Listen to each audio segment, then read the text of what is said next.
From the outside, people's minds seem like pretty straightforward places. What we hear people saying suggests a certain logic, order, and coherence. But inside the mind, it's a very different matter. Here, things are infinitely more complex, fractured, multi-layered, and confusing. Amidst the shadowy, tangled darkness, one can imagine a single, brightly lit zone, like a spotlight in a cave, the area that normally goes by the term consciousness.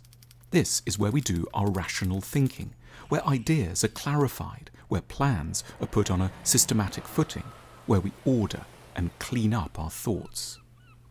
But the key thing about the way we work is that unless we take very special measures, most of what is inside the mind will remain far outside the spotlight of consciousness, in what we can call the unconscious zones. These unconscious zones contain recesses and grottos filled with unknown, disavowed thoughts and feelings we've had without properly experiencing, emotions we've felt without properly registering them. Here we find a record of pretty much everything we've ever seen, where we've been to, who we've met, and how we felt.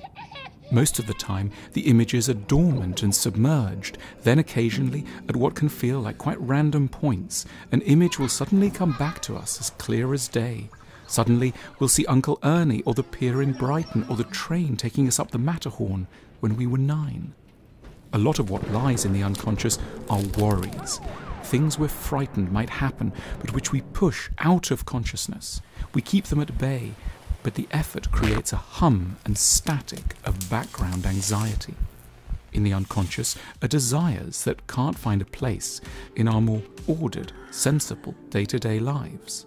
There are ideas we haven't had time to sort out, and angry, hurt feelings we haven't digested, a sadness we haven't dared to feel. When we speak of getting to know ourselves, of increasing self-knowledge, really what we mean is the task of getting more active with the spotlight of consciousness, moving it around more regularly in our minds, more systematically, shining its beams into unfamiliar corners so that we're less surprised and frightened by some of what we have in our minds. Our founding belief is that the more of the mind we can light up with consciousness, the more peaceful, coherent, and focused we can be.